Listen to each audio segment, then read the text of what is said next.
Vamos a abrir en oración.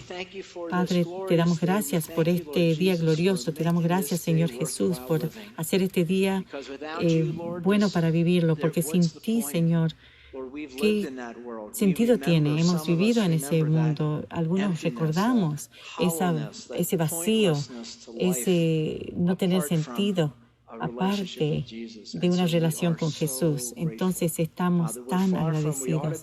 Estamos lejos de donde queremos estar y de lo que debemos ser, pero estamos muy lejos también de quién éramos y por eso estamos agradecidos. Y ahora esta mañana pedimos que seamos sensibles a tu Espíritu Santo al enseñar. Tú tienes un mensaje para cada uno de nosotros y pido que seamos sensibles al hablar a nosotros a través de tu palabra escrita. Pedimos por el Ministerio de Niños aquí al lado. Bendice esas pequeñas vidas al aprender de un Jesús que absolutamente los atesora. Y esto pedimos en el nombre de Cristo Jesús. Y todo el pueblo dijo, amén. Estamos en el libro de Filipenses. Si necesitan una Biblia y levantas tu mano, te pueden traer una. Pensé que, hay 4 pensamientos profundos que quieras ponderar. El primer pensamiento, no pide prestado solo dinero de los pesimistas porque no esperan la devolución. La segunda pregunta es, ¿cómo puedes saber que se te acabó la tinta invisible? El tercer pensamiento, la depresión, es meramente enojo sin entusiasmo. Eso es interesante. La depresión es meramente enojo sin entusiasmo. Y el último pensamiento, la conciencia es lo que duele cuando todas tus otras partes se sienten bien. La conciencia es lo que duele cuando todo lo demás se siente bien.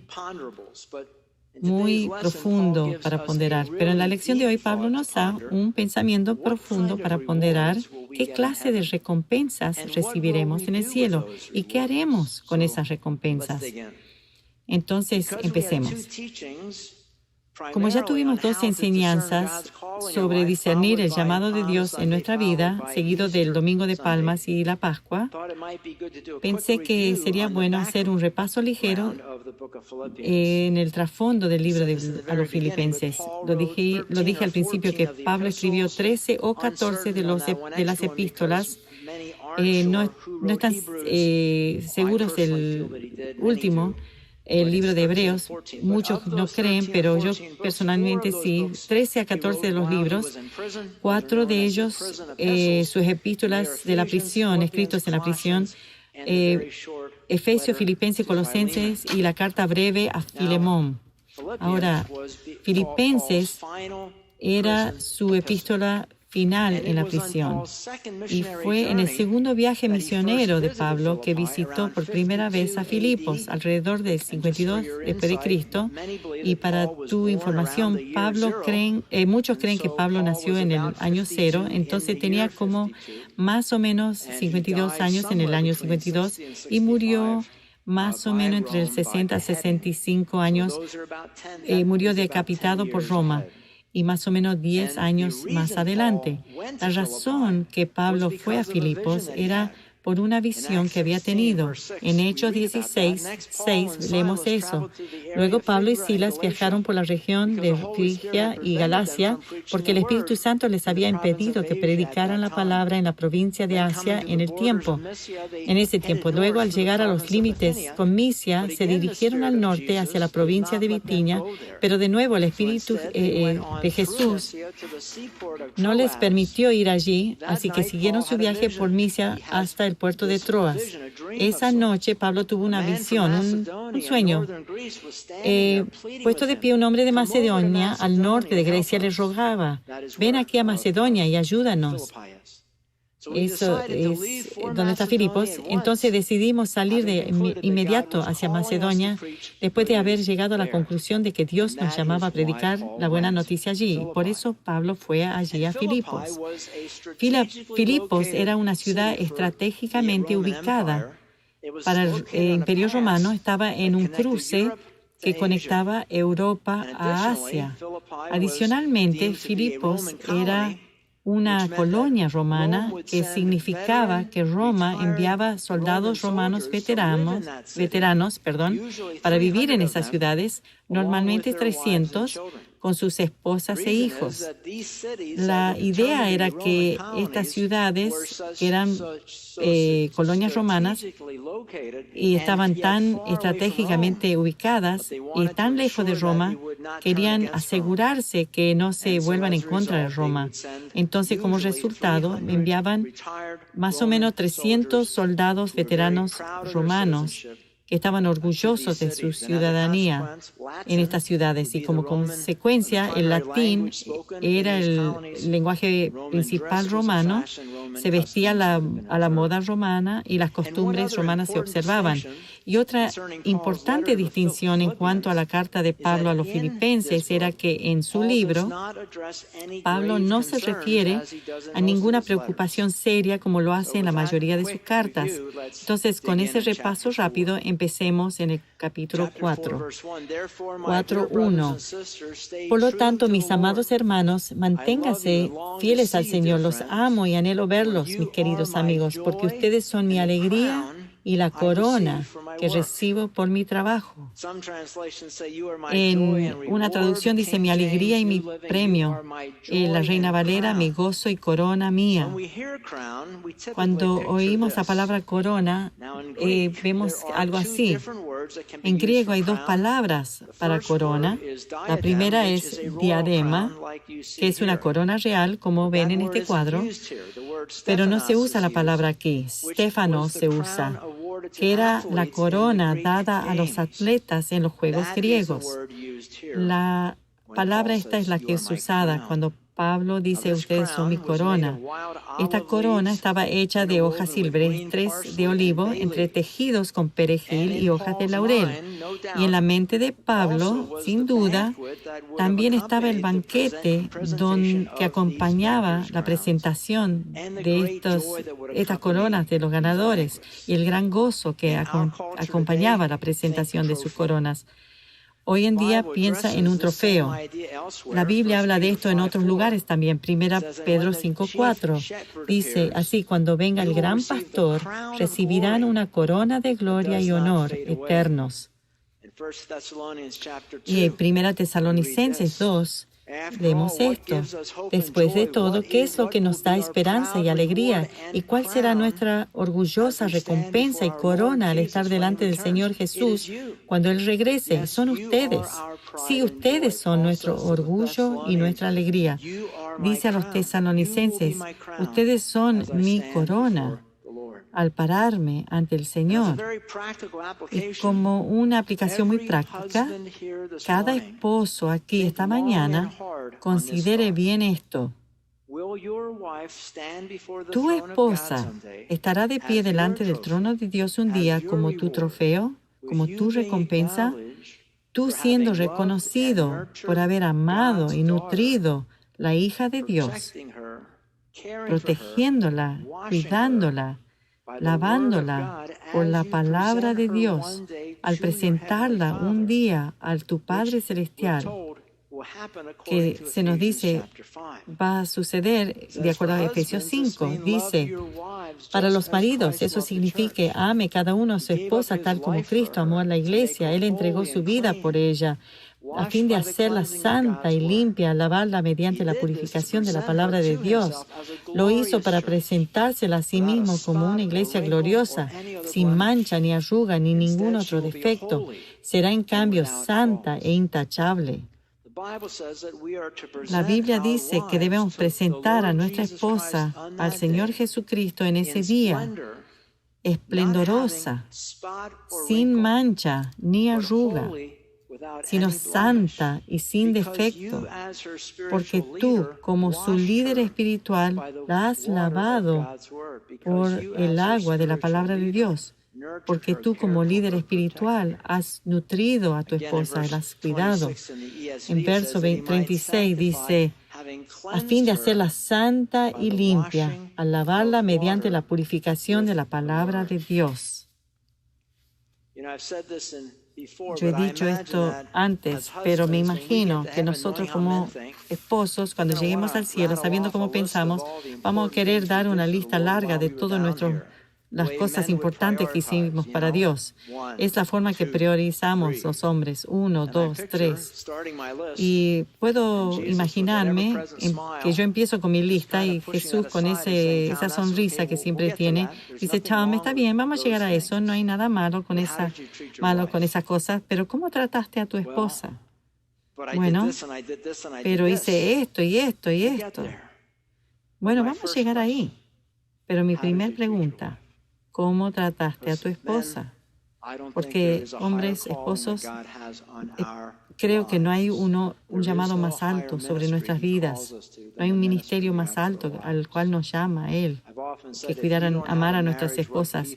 Muchas veces digo que si no tienes un matrimonio que valga la pena, entonces no vas a tener un ministerio que valga la pena. Si no tienes un matrimonio que valga la pena, no vas a tener un ministerio que valga la pena. Como esposo, espero y oro que cada uno de nosotros ame a su esposa, la nutramos, la lavemos a nuestras esposas por el agua de la palabra de Dios, para que ella pueda ser estar un día parada como una esposa trofeo. En nuestra cultura, una esposa como trofeo tiene una connotación negativa, pero en el cielo tiene un significado hermoso. Son ustedes, esposos, que recibirán una corona por haberla amado a tu esposa, cuidado y ser su líder espiritual, lavándola con el agua de la palabra de Dios. Pero hay otras coronas, otros premios prometidos también. Uno grande es en Daniel 12. Los sabios resplandecerán como brillantes, tan brillantes como en el cielo. Y quienes conducen a muchos a la justicia brillarán como estrellas para siempre. Los que llevan a otros a Cristo brillarán como estrellas eternamente. Todos los sábados el grupo de evangelismo sale y están mostrando esas estrellas y agregando estrellas a esa promesa de un día. De hecho, la Biblia dice que serás recompensado por cada acto de bondad que hagas.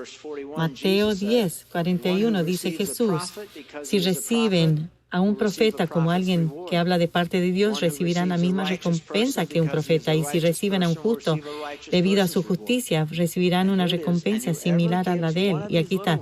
Y si le dan siquiera un vaso de agua fresca a uno de mis seguidores más insignificantes, les aseguro que recibirán una recompensa. ¿Y qué haremos con estas coronas? ¿Qué haremos con estas coronas? Las pondremos a los pies de Jesús, reconociendo que Él es la única fuente y razón para todo lo bueno que hemos hecho en nuestras vidas. En cualquier tiempo, todo va a Jesús. Apocalipsis 4:10 dice, los 24 ancianos se postran y adoran al que está sentado en el trono, el que vive por siempre y para siempre, y ponen sus coronas delante del trono, diciendo, yo creo que serán palabras que saldrán de tu boca un día cuando pongas esa corona. Tú eres digno, Señor nuestro Dios, de recibir gloria y honor y poder, pues tú creaste todas las cosas y existen porque tú las creaste según tu voluntad. Y Jesús nos dice que debemos preocuparnos por nuestras coronas. Apocalipsis 3:11 dice, yo vengo pronto, aférrate a lo que tienes para que nadie te quite tu corona. Y lo creas o no, la Biblia nos dice que cuando recibiremos nuestra corona y cómo se verá ese día, esa recompensa, cómo se verá. 1 Corintios 3:11 dice, pues nadie puede poner un fundamento distinto del que ya tenemos, que es Jesucristo. El que edifique sobre este fundamento podrás usar una variedad de materiales. Tenemos personas aquí que tienen un fundamento, Jesús es su fundamento, pero usan una variedad de materiales, oro, plata, joyas. Otros usan madera, heno o paja. Pero el día del juicio, el fuego revelará la clase de obra que cada constructor ha hecho. El fuego mostrará si la obra de alguien tiene algún valor. Si la obra permanece, ese constructor recibirá una recompensa, una corona. Pero si la obra se consume, el constructor sufrirá una gran pérdida. El constructor se salvará, pero como quien apenas escapa atravesando un muro de llamas. Llegará un tiempo que va a probar todo lo que hicimos con nuestras vidas. ¿Tuvo valor eterno? No es un tiempo de contar nuestros pecados, porque esos ya fueron pagados en la cruz. Esto es recibir un premio. Nuestra vida en la tierra contó para algo que tiene valor eterno, entonces serás recompensado. Pero todas esas cosas que hicimos solo por nosotros y tenían que ver con nosotros van a quemarse. No tienen valor eterno. Entonces, ¿cuál será la base de tu recompensa? Bueno, voy a darles unos ejemplos aquí en la iglesia. Si eres maestro de escuela dominical, tu corona serán tu clase, tus estudiantes. Si estás involucrado con niños del reino en Awana, esos niños serán tu corona. O quizás una familia, una persona que ayudaste financieramente, esa será tu corona. Aún un vaso de agua fría, no perderás tu recompensa. Alguien que visitaste en el hospital o en la prisión, o un miembro de tu familia que cuidaste a través de una enfermedad larga, será tu esposa, tu esposo, tus hijos, tu corona, lo que invertiste en ellos para el Señor. Y aquí, en el libro de Filipenses 4, Pablo dice que esta iglesia de Filipos, esta iglesia misma, era su premio y corona. Verso 1 dice, por lo tanto, mis hermanos, manténganse fieles al Señor, los amo y anhelo verlos, mis queridos amigos, porque ustedes son mi alegría y la corona que recibo por mi trabajo. Y entonces Pablo hace la transición de este glorioso, casi mágico momento celestial al desacuerdo vergonzoso y muy carnal entre dos mujeres en la iglesia filipense. Filipenses 4:2. Ahora les ruego a Evodia y a Síntique, dado que pertenecen al Señor, que arreglen su desacuerdo. Y te pido a ti, mi fiel colaborador, que ayudes a estas dos mujeres, porque trabajaron mucho a mi lado para dar a conocer a otros la buena noticia. Trabajaron junto a Clemente y mis demás colaboradores, cuyos nombres están escritos en el libro de la vida. Pablo dice, arreglen su desacuerdo. ¿Se pueden imaginar conocer a estas dos? Evodia quiere decir camino próspero y Síntique quiere decir feliz oportunidad. Nombres positivos para lo que está sucediendo aquí. Pero te puedes imaginar verlas en el cielo y decirle, leí de ustedes en el libro de Filipenses. ¿De qué se trataba todo eso? ¿De por qué estaban tan molestas? Mi cuadro de Evodias diría, yo estaba equivocada. Y Síntique diciendo a su lado, no, yo estaba equivocada. No, yo estaba equivocada. Y sabes, sospecho que solo habrá dos respuestas que podremos ofrecer en el cielo sobre cada desacuerdo que tuvimos en la tierra, entre padres, hermanos, vecinos, jefes, compañeros de trabajo. Solo una de dos respuestas va a salir de nuestra boca cuando nos preguntan de qué se trata eso. Diremos o estaba equivocado o realmente no importa. Realmente no importaba. En el cielo, ¿crees que todavía te importará que tu hermana recibió más de la herencia de tus padres que tú? ¿O que Carl recibió tu promoción en vez de ti? ¿O que tenías que usar un tapaboca por un par de meses durante la pandemia? Entonces, de forma práctica, ¿cómo puede la realidad del futuro ayudarte aquí y ahora? Cuando tú te molestas por algo, imagínate tomando un paso al cielo al final de tu vida, envolviendo tus brazos alrededor de Jesús, viendo a través de su hombro las glorias del cielo y con todos los santos contigo, y entonces te vuelcas y miras una vez más a través del velo a la tierra, más allá del tema que te molestaba, ¿realmente crees que te importará esto desde esa perspectiva? Esa es una herramienta práctica. Cuando te molesta algo, sal de este mundo. Toma un paso al cielo. Mira los ojos de Jesús. Abrázalo. Y entonces mira de nuevo. No va a ser tan importante. No lo va a ser. Pero estas dos mujeres no hicieron eso. Estaban en la tierra y estaban discutiendo. Versos 1 al 3. Ahora les ruego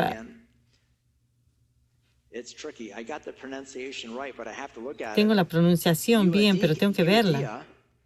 Yo ahora les ruego a Evodia y a Síntique, dado que pertenecen al Señor, que arreglen su desacuerdo.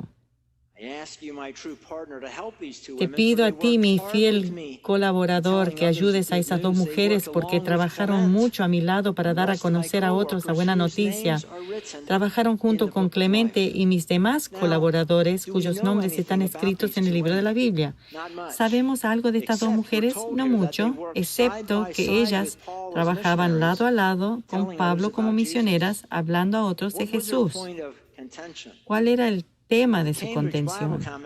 El comentario bíblico Cambridge dice esto: quizás su actividad y la reputación que les había dado había ocasionado una tentación a la autoestima y mutuo celo, un fenómeno tristemente no raro en la iglesia moderna.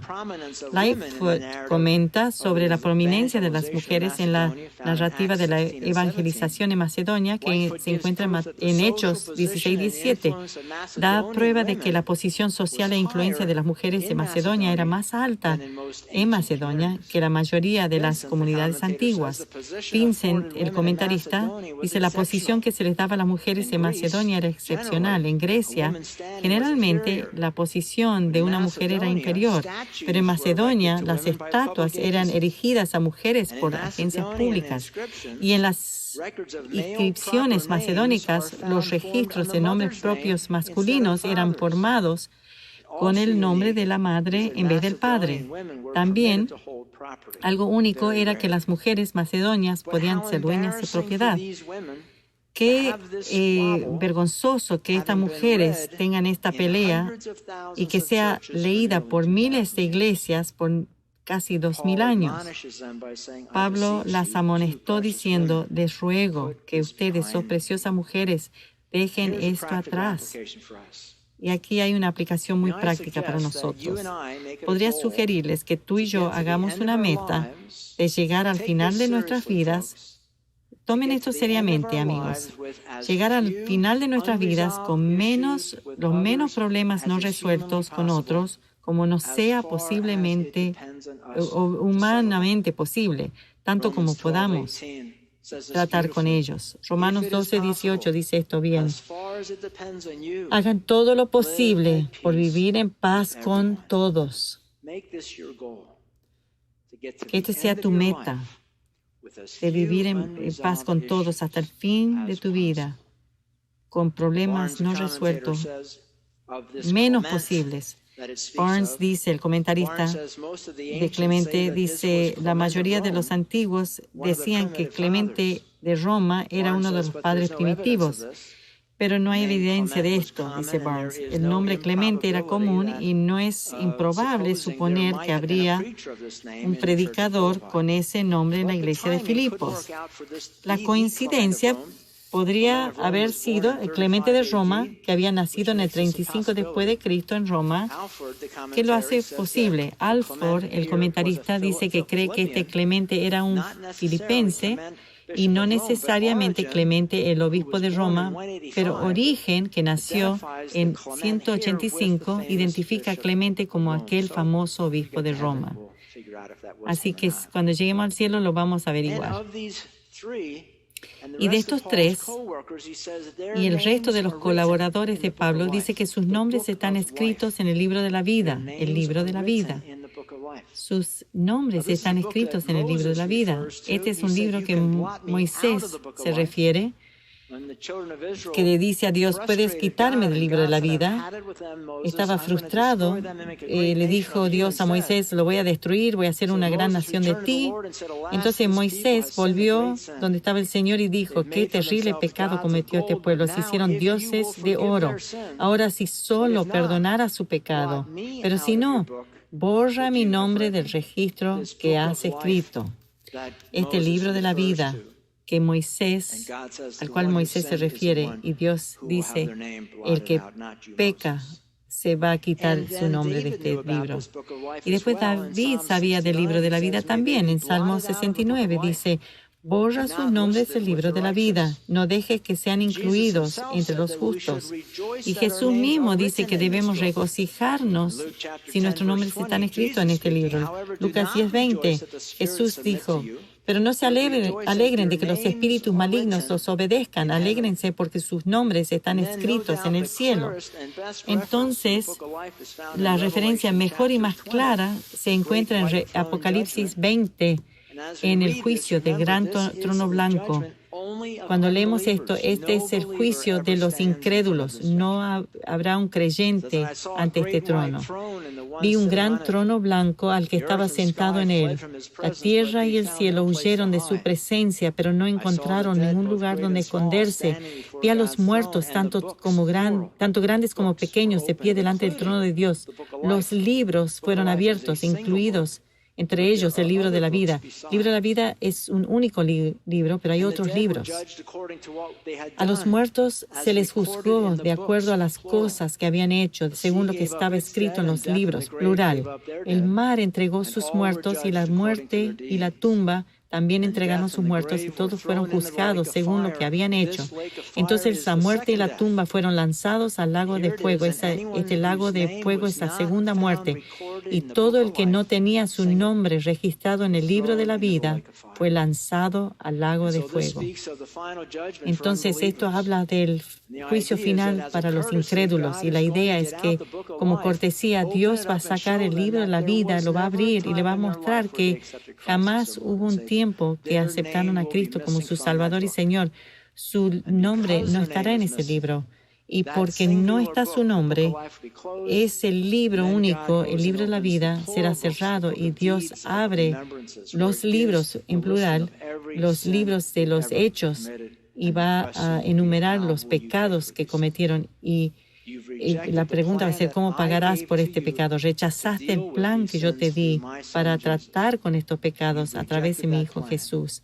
Has rechazado ese plan. ¿Cómo pagarás? Y ellos pagarán con su alma eternamente en el infierno por siempre. Ese es el libro de la vida del Cordero. Ahora, yendo al versículo 4 de Filipenses, dice, estén siempre llenos de alegría en el Señor. Lo repito, alégrense. Palabras famosas, regocíjense. Repito, regocíjense. Al leer esto, recuerden dónde estaba Pablo cuando escribía esto. ¿Y a quién escribe? Pablo estaba en la prisión en Roma, encadenado a un guardia romano. Regocíjate en el Señor siempre. Y los filipenses sabían que Pablo había hecho esto mismo cuando fue a Filipos, a la ciudad, la primera vez. Hechos 16:22 dice. Esto en Filipos. Enseguida se formó una turba contra Pablo y Silas y los funcionarios de la ciudad ordenaron que les quitaran la ropa y le golpearon con varas de madera. Los golpearon severamente y después lo metieron en la cárcel. Le ordenaron al carcelero que se asegurara de que no escaparan, así que el carcelero los puso en el calabozo de más adentro y les sujetó sus pies con el cepo. Alrededor de la medianoche, Pablo y Silas estaban orando y cantando himnos a Dios. ¿Tú estarías cantando en la medianoche himnos a Dios si habría sido golpeado? Orando y cantando himnos de Dios y los otros demás prisioneros escuchaban. Sí, escuchaban. De repente hubo un gran terremoto y la cárcel se sacudió hasta sus cimientos. Al instante todas las puertas se abrieron de golpe y a todos los prisioneros se les cayeron las cadenas. El carcelero se despertó y vio las puertas abiertas de par en par. Dio por sentado que los prisioneros se habían escapado, por lo que sacó su espada para matarse, pero Pablo gritó, detente, no te mates, estamos todos aquí. El carcelero pidió una luz y corrió al calabozo y cayó temblando ante Pablo y Silas. Después los sacó y les preguntó, señores, ¿qué debo hacer para ser salvo? Lo que me encanta de esta historia, ¿sabes?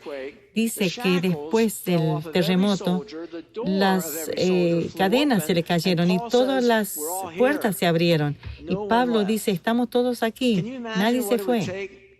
¿Te puedes imaginar lo que podía hacer para criminales, 10, 20, 30 criminales que estaban esperando salir para encontrar que sus cadenas habían caído, las puertas abiertas y no se van corriendo?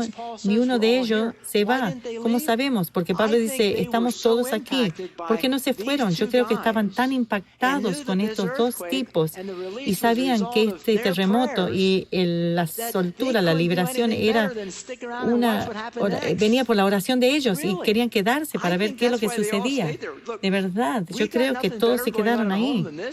No tenemos nada mejor en casa que este show. Vamos a quedarnos para ver lo que sucede. Pero el punto es que Pablo está en la prisión cantando y regocijándose. ¿Quién hace eso? De verdad, ¿quién hace eso? ¿Qué testimonio era a todos en la prisión, guardias y prisioneros por igual? Así que para ti esta pregunta, ¿eres tú así? Tú o yo nos regocijamos siempre, siempre. ¿Cómo logras hacer eso? ¿Cómo logras pensar así? Creo que la clave está en la siguiente frase de Pablo en el verso 5.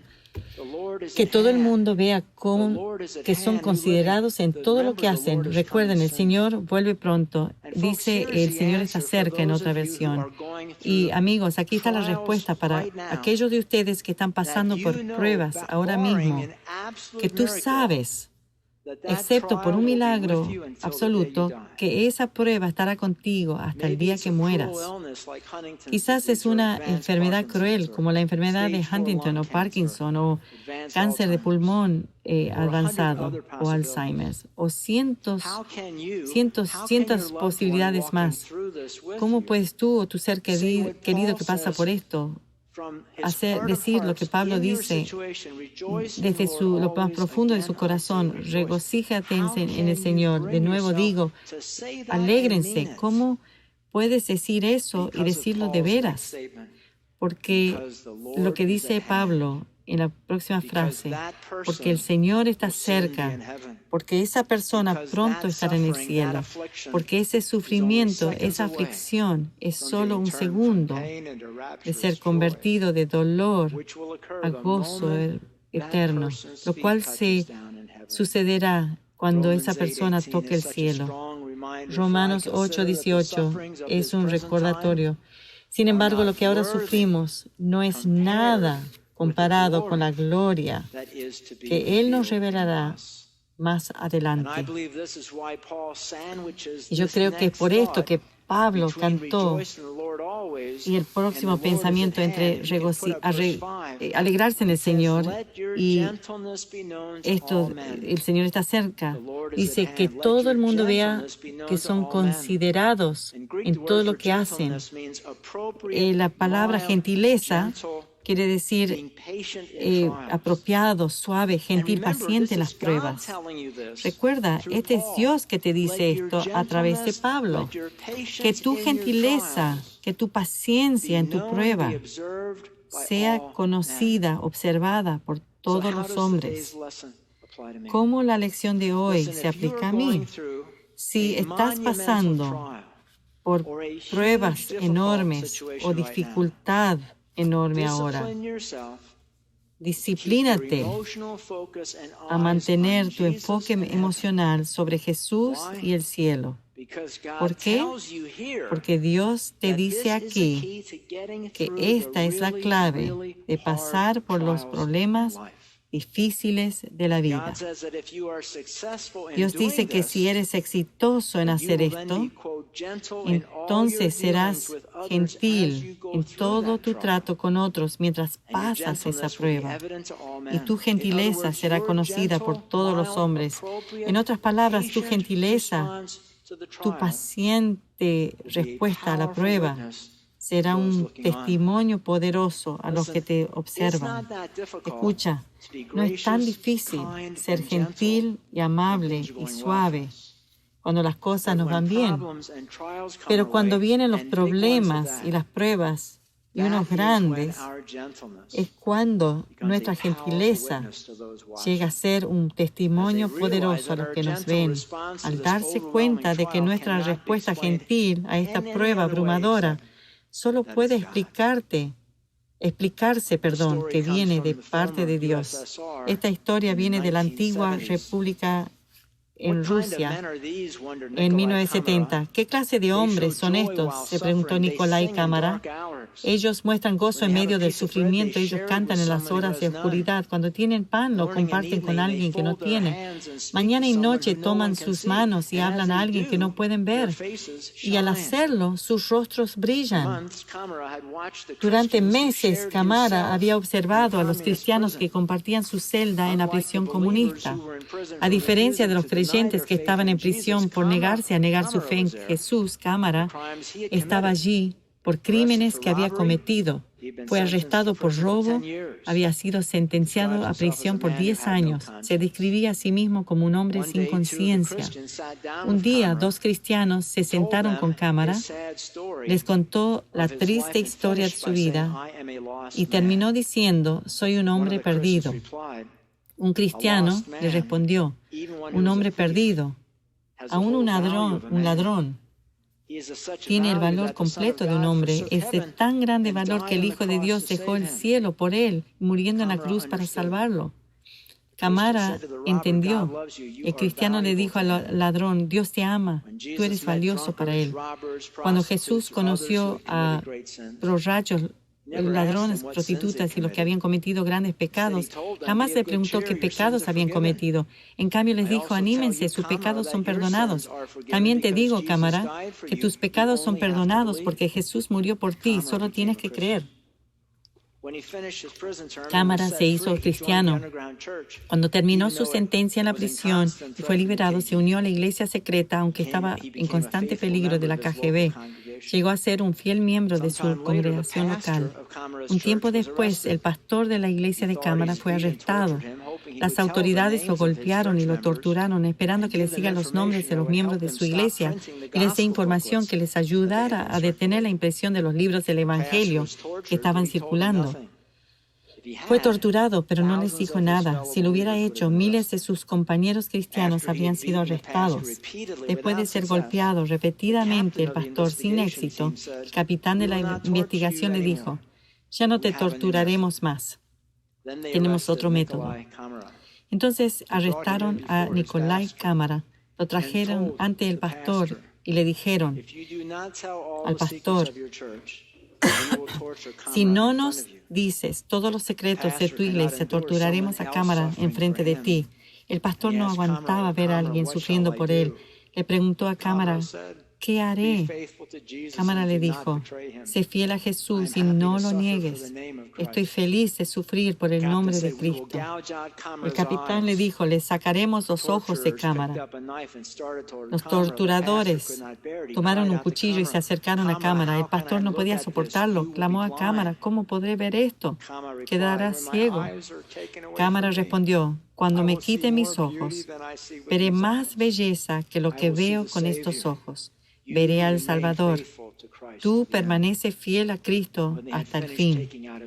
Cuando habían terminado de sacarle los ojos, viendo que el pastor todavía no les había dado la información que querían, el capitán volvió al pastor nuevamente y le dijo: «Si no niegas a tu iglesia, le cortaremos la lengua a Cámara». Desesperado, clamó el pastor: «¿Qué hago, oh Cámara?». Las últimas palabras de Cámara fueron: «Alaba al Señor Jesucristo. He dicho las palabras más preciosas que pueden ser dichas. Ahora, si quieren, córteme la lengua». Cámara murió la muerte de un mártir en 1975.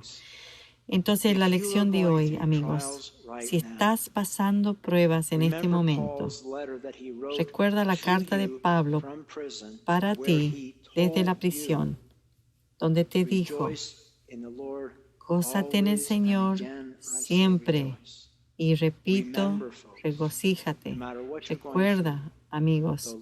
No importa lo que esté pasando, el Señor está cerca. El Señor está cerca. Y por eso, que tu gentileza sea conocida, que tu gentileza sea evidente a todos los hombres al enfrentar esa prueba, sabiendo que es por un tiempo. Cerremos en oración. Padre, Pablo nos amonesta que nadie robe nuestra corona. Y pido, Señor, que estas pruebas que estemos pasando en este momento, que tú los enfrentes, que lo podamos enfrentar con regocijo, sabiendo que esta aflicción liviana, momentánea, como dijo Pablo, insignificante, incomparable a la gloria que una vez era nuestra.